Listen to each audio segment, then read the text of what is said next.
Selamat datang, selamat berjumpa kembali bersama saya Bang Ridwan di channel Cendekiawan Muda. Salam sejahtera untuk teman-teman, sahabat-sahabat cendekiawan muda di luar sana. Hari ini kita telah dibumingkan, kita diramaikan dengan dinamika yang sangat ekstrim begitu terkait dengan azan yang tadinya lafalnya hayya 'alas shalah diganti dengan hayya 'alal jihad. Nah, ini adalah fenomena yang sangat ekstrim. Nah, untuk itu agar kita tidak salah untuk menyikapinya, kita pelajari bersama di video selanjutnya. Oke,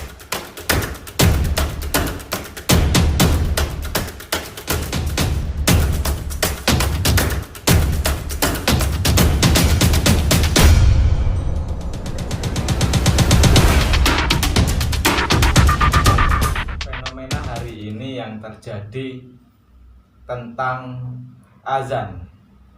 Azan yang tadinya hayya 'alas shalah, hayya 'alas shalah diganti dengan hayya 'alal jihad. Ini cukup menjadi kontroversial di kalangan masyarakat ataupun umat Islam di Indonesia, bahkan di seluruh dunia. Dari lafal azan yang tadinya hayya 'alas shalah diganti dengan hayya 'alal jihad. Lalu bagaimana hukumnya? Bagaimana menyikapinya? Kita pelajari dari perspektif al-hadis dan juga analisis nanti ya. Cuman kalau nanti ungkapan saya ini, apa yang saya paparkan ini ada kurangnya ilmu, artinya kurang lengkap atau ada yang keliru, nanti mohon dibenarkan.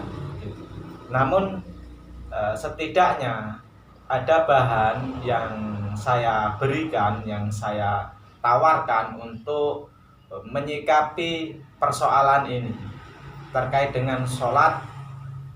Itu kan ditandakan dengan azan. Nah, hari ini azan itu diganti lafalnya dengan hayya 'alal jihad, seolah-olah seperti mau berperang. Namun kita tidak bisa menyoroti persoalan itu dengan satu perspektif, artinya hanya dengan persepsi individu maupun persepsi seorang pribadi.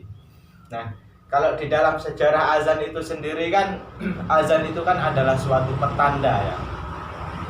Di sini kita coba analisis, kita pelajari dari hadis yang diriwayatkan oleh Abu Dawud nomor 499 dalam Kitabus Shalah dari Ibnu Umar radhiyallahu anhu. Ia berkata ketika kaum muslim berkumpul di Madinah. Jadi pada suatu masa kaum muslim itu setiap harinya berkumpul di Madinah menunggu waktu sholat. Jadi menunggu waktu sholat mereka berkumpul bersama-sama karena belum ada azan gitu. Jadi waktu itu azan belum ada. Nah, sholat dilakukan bersama-sama di Madinah bersama Rasulullah ketika waktu sudah menandakan waktu sholat dilaksanakan, barulah mereka melaksanakan berjamaah bersama Rasulullah. Namun hanya perkiraan, artinya mereka mengukur dengan waktu. Sebelum waktu datang, waktu sholat bisa dilaksanakan, mereka sudah berkumpul dulu tanpa ada aba-aba. Nah, itu merupakan salah satu awal mula dari sebelum adanya azan. Suatu hari ketika mereka berkumpul melakukan rutinitas sebelum sholat itu, di antara kaum muslim ini mereka sempat berbincang-bincang untuk menciptakan sesuatu yang bisa digunakan untuk memperingati sholat atau menandakan bahwa waktu sholat sudah tiba. Ada yang menganjurkan untuk menggunakan lonceng begitu, sebagaimana yang digunakan oleh kaum Nasrani. Ada juga yang menyarankan untuk menggunakan terompet sebagaimana yang digunakan oleh kaum Yahudi. Nah, dari beberapa perbincangan yang terjadi itu belum ada suatu keputusan yang mana suatu perkara itu bisa dijadikan sebagai tanda bahwa waktu sholat sudah tiba. Di tengah perbincangan kaum muslimin pada waktu itu, Sayyidina Umar berkata kepada kaum muslim, "Mengapa kalian tidak mengutus seseorang untuk melakukan suatu panggilan ketika sholat akan tiba?" Namun kembali lagi masih terjadi suatu kebingungan. Artinya tanda apa yang akan digunakan untuk memanggil orang-orang itu, memberitahu orang-orang bahwa waktu sholat sudah tiba. Pernah diriwayatkan oleh salah satu sahabat dari ini Al-Kharaj, yaitu Abdullah bin Zaid bin Sa'labah bin Abdurrabi. Al-Kharaj adalah suku asli dari Ansor. Jadi Abdullah ini adalah orang suku dari Ansor asli, begitu. Nah, beliau pernah bermimpi sebelum tadinya kan Rasulullah itu ada terbesit di benaknya bahwa mungkin tanda azan sebagai pertanda bahwa waktu sholat ini akan tiba ditandakan dengan itu tadi lonceng, sebagaimana yang digunakan oleh kaum Nasrani. Jadi itu masih diproses. Jadi lonceng itu masih dibuat, belum sampai dipakai.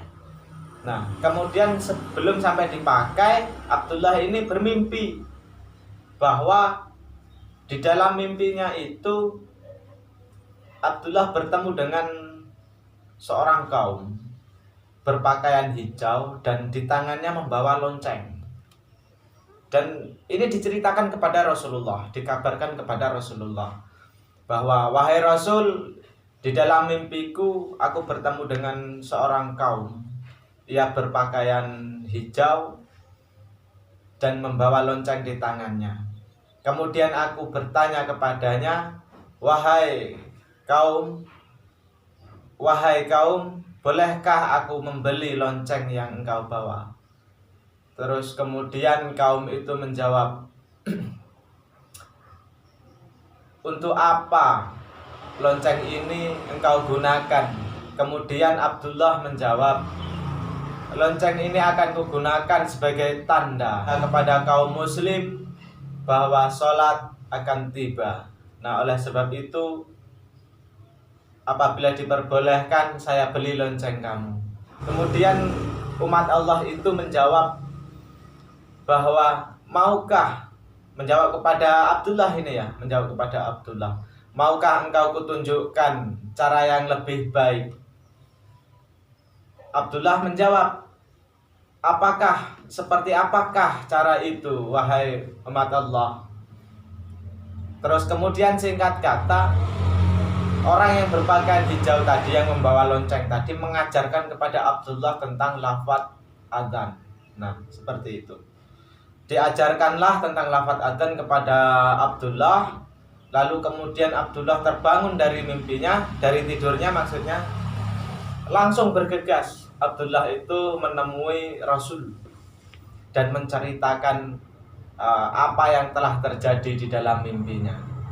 Setelah Abdullah menyampaikan apa yang telah terjadi di dalam mimpinya tadi kepada Rasulullah, Rasulullah mengatakan, "Sungguh maha besar Allah, sungguh ini adalah mimpi yang benar." Dan kemudian tanpa menunggu waktu lama, Rasul menyuruh Bilal untuk melakukan azan sebagai tanda bahwa waktu sholat sudah tiba. Nah, lalu kemudian Bilal melakukannya. Bilal melakukan azan di beberapa tempat sebagai tanda bahwa sholat akan tiba. Ketika Bilal itu melakukan azan, Sayyidina Umar dan umat muslim ini yang ada di pasar-pasar yang sedang tidur, mereka terbangun, mereka berkumpul menuju tempat ibadah ataupun masjid kalau sekarang. Jadi menuju tempat yang biasanya dilakukan untuk beribadah dengan Rasulullah, karena pada waktu itu sudah waktunya untuk sholat. Nah, artinya ketika Bilal melakukan azan dan umat muslim dan juga Sayyidina Umar tadi berkumpul di tempat sholat, Sayyidina Umar bercerita kepada Rasulullah bahwa tadi malam dia juga bermimpi hal yang sama sebagaimana mimpi yang dialami oleh Abdullah. Sejarah azan ini muncul seperti yang dilakukan oleh Bilal tadi, dan itu bersumber dari mimpi Abdullah bin Zaid bin Sa'labah bin Abdurrabbi, yaitu salah satu sahabat dari Ansor, dari Bani Al-Kharaj, suku asli dari Ansor. Nah, itu sejarah munculnya azan. Maka azan itu kemudian dilakukan oleh Bilal, dikumandangkan di pasar-pasar, dikumandangkan di bukit-bukit. Pokoknya dimanapun tempat umat Islam berkumpul, di sana Bilal mengumandangkan azan untuk memberitahu bahwa waktu sholat sudah tiba. Nah, dengan seperti itu kaum muslimin, ya umat Islam ini menuju tempat beribadah berbondong-bondong. Yang berdagang itu ya tokonya semua ditutup, yang berdagang semua ditinggalkan, yang lagi bekerja mereka pekerjaannya ditinggalkan, berbondong-bondong menuju tempat ibadah untuk melakukan sholat bersama Rasulullah. Baik, kalau yang tadi itu kan sejarah ya, sejarah tentang adanya azan begitu. Bermula dari Rasulullah, sejak Rasulullah. Jadi ketika masa Rasulullah itu azan belum ada, lalu kemudian ada berdasarkan kronologi dan juga motif yang tadi kita bahas. Nah, sekarang kita lakukan analisis terkait dengan lafaz azan yang tadinya hayya 'alas shalah, sekarang diganti di beberapa video yang viral hari ini ya. Ada yang mengganti dengan lafaz hayya 'alal jihad. Nah, ini sangat jelas sekali, hayya 'alal jihad begitu. Dan ini dilakukan di beberapa tempat, di berbagai wilayah. Sekarang sudah mulai merambah begitu.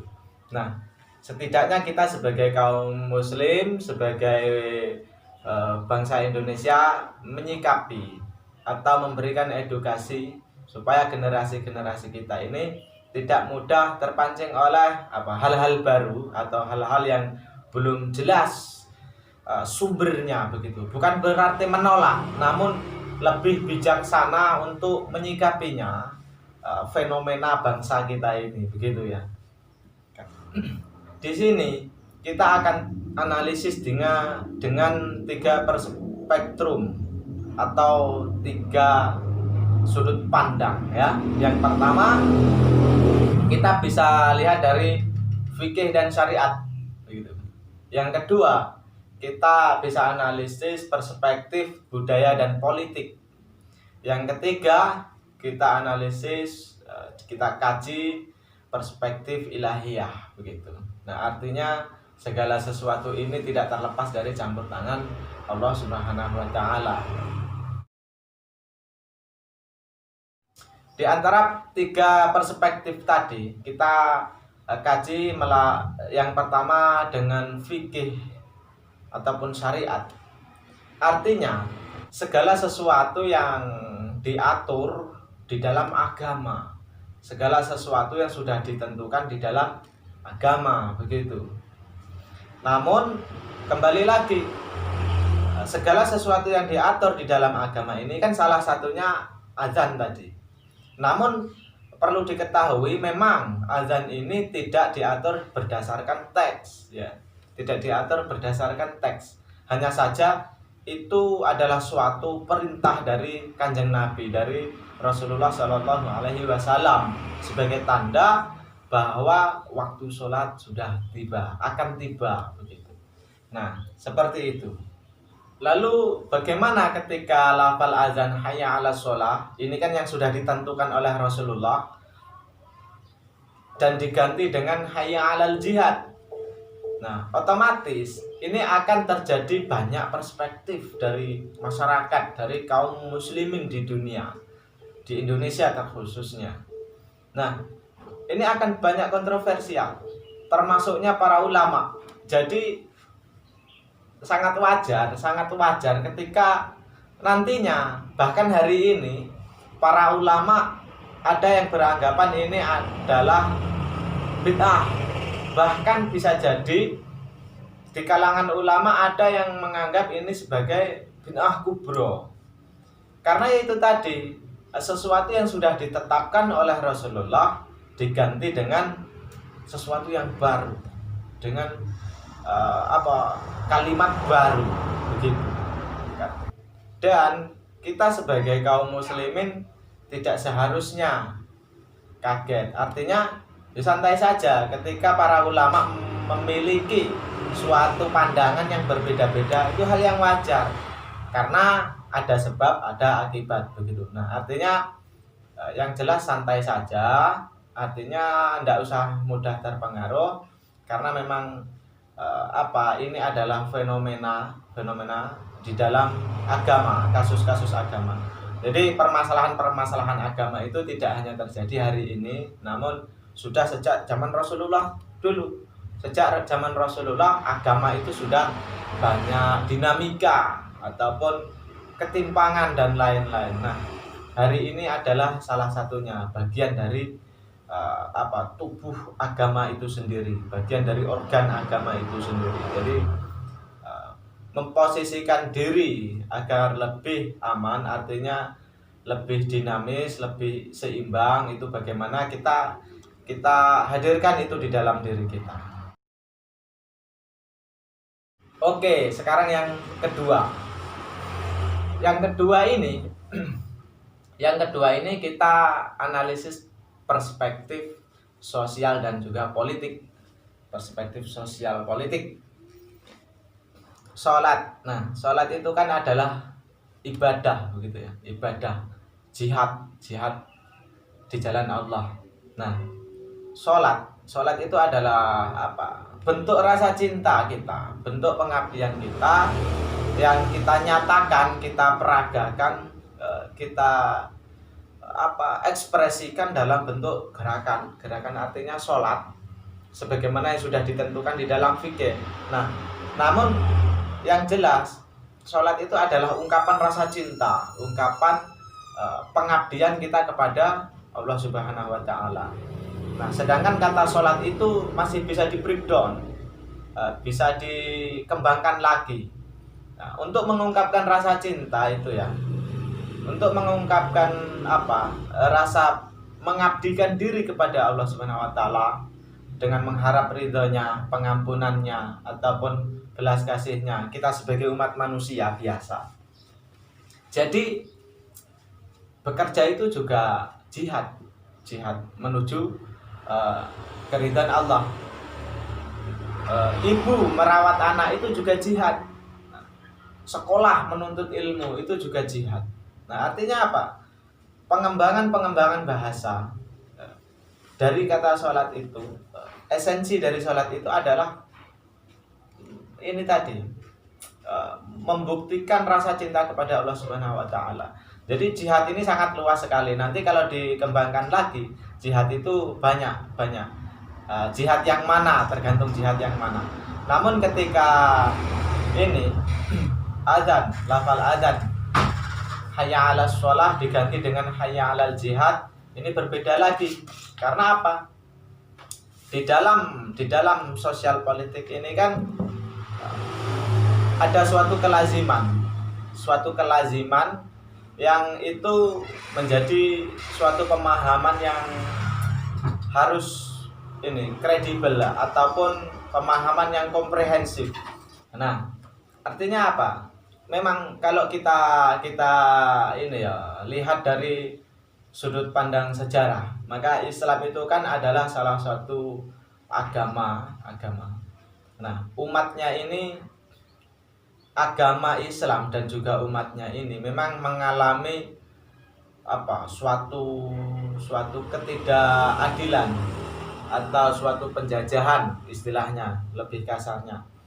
dari pihak-pihak lain sudah berabad-abad, kemungkinan 3 abad lebih, memang Islam ini mengalami suatu penekanan begitu. Nah, artinya apa? Muslim ini dibantai, dibunuh dan lain sebagainya. Nah, penindasan yang semacam ini, entah itu penjajahan dari bentuk secara fisik maupun secara pola pikir, budaya dan lain-lain di dalam Indonesia ini. Nah, di antara macam-macam umat Muslim ini kan ada yang merasa tidak tahan begitu. Artinya ada yang menyikapi dengan sabar, berpasrah diri kepada Allah Subhanahu wa taala, tetap melakukan tugas-tugasnya. Ada juga yang mereka ini menganggap bahwa agama tidak bisa seperti ini kan, harus dibela dengan bentuk fisik begitu. Jadi mereka merasa sakit hati, mereka merasa marah begitu, jadi tidak terima. Islam itu agama yang tidak bisa dinegosiasi, apalagi diutik-utik begitu bahasanya. Nah, ini adalah bentuk ekspresi dari umat Muslim yang merasa bahwa agama itu adalah harga mati. Nah, oleh sebab itu ada suatu secara sudut pandang kita sebagai ini sama-sama umat Muslim, maka itu adalah suatu kelaziman. Ibaratnya kalau kita ini sesuatu yang menurut kita itu adalah sesuatu yang privasi ataupun sangat sensitif, semisalkan tentang keluarga, orang tua kita dihina orang lain sekali, 2 kali, 3 kali, maka tidak menutup kemungkinan kita akan marah begitu, murka. Nah, itu adalah suatu kelaziman begitu. Meskipun ekspresi marah hari ini di bangsa kita ini tidak bisa diekspresikan dalam bentuk kekerasan. Jadi harus ada sekat begitu. Namun tetap lazim. Jadi marah, memukul, bahkan membunuh. Mungkin secara peraturan ini bernegara, berbangsa maupun beragama itu melanggar begitu. Namun itu lazim karena itu sudah menjadi fitrah manusia. Sesuatu yang kelewat batas maka itu akan menjadi sebab yang membentuk akibat, bahkan akibat itu sangat fatal begitu. Jadi proses-proses kelaziman ini harus dipahami. Jadi oleh sebab itu ketika terjadi sesuatu ini, maka itu hal yang sangat wajar. Sebagaimana azan ini tadi, yang tadinya hayya 'alas shalah diganti dengan hayya 'alal jihad. Namun berbeda lagi dalam perspektif fikih maupun perspektif ulama. Nah, itu seperti yang kita jelaskan tadi dari sisi hadisnya, dari sisi fikihnya begitu. Hanya saja kita memposisikan diri sebagai manusia biasa, artinya terlepas dari peraturan fikih ataupun negara, maka itu adalah hal yang lazim. Terkait dengan kebijaksanaan pimpinan, kebijaksanaan pemerintah ataupun yang lainnya, itu sudah lain urusan, itu sudah menjadi hak dan tanggung jawab mereka begitu. Masyarakat cukup bagaimana menyikapinya begitu saja. Ya, karena kita sebagai makhluk sosial, kita menganggap bahwa itu adalah suatu kelaziman. Oke, yang ketiga, nah ini konsep ilahiyah. Artinya ini sangat relatif sekali. Artinya ini lebih berbasis filsafat ataupun bisa jadi juga ketauhidan gitu. Ilmu-ilmu yang melangit.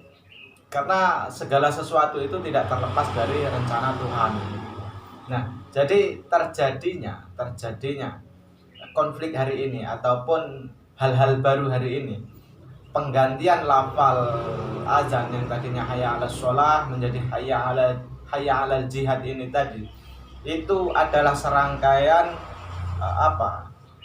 kehidupan yang memang diciptakan oleh Allah Subhanahu wa taala. Nah, oleh sebab itu dalam konsep-konsep ini manusia itu hanya wayangnya begitu. Apapun yang terjadi, apapun yang kita lihat, yang kita hadapi, itu adalah kehidupan yang memang menjadi serangkaian yang diturunkan oleh Tuhan. Nah, sebagaimana yang kita alami hari ini, kita adalah umat Muslim yang hari ini termasuk terkena dampaknya musibah COVID begitu ya. COVID ini termasuk bagian dari kehidupan yang diturunkan oleh Allah Subhanahu wa taala. Artinya apa? Dalam perspektif sejarah itu kan ada 3, minimal itu ada 3. Suatu perubahan dunia, peradaban dunia ini akan harus melalui 3 fase. Manusia di dunia itu berkurang, bisa hampir separuh isinya itu ketika ditandakan dengan wabah begitu. Ini di dalam ilmu Jawa juga ada juga. Jadi umat manusia akan berkurang banyak sekali. Itu ditandakan dengan wabah. Yang kedua ini bisa dengan bencana. Nah, kita lihat kan bencana-bencana yang terjadi di negara kita, bahkan di dunia. Entah itu bencana kecil ataupun besar. Namun di sana yang jelas mengurangi tingkat populasi manusia. Begitu. Yang ketiga yaitu perang. Jadi perang antar entah itu antar suku, antar budaya, antar agama maupun antar bangsa. Dari sepanjang sejarah, tragedi perang menyebabkan kematian yang begitu banyak. Nah, maka oleh sebab itu dari ketiga aspek ini tadi, umat manusia itu akan berkurang hampir separuh dari isinya yang ada di dunia ini. Nah, itu adalah memang sudah menjadi rencana Tuhan begitu. Menjadi rencana Tuhan yang tidak bisa kita hindari. Kalau memang sudah waktunya bencana, ya sudah bencana. Selesai kita.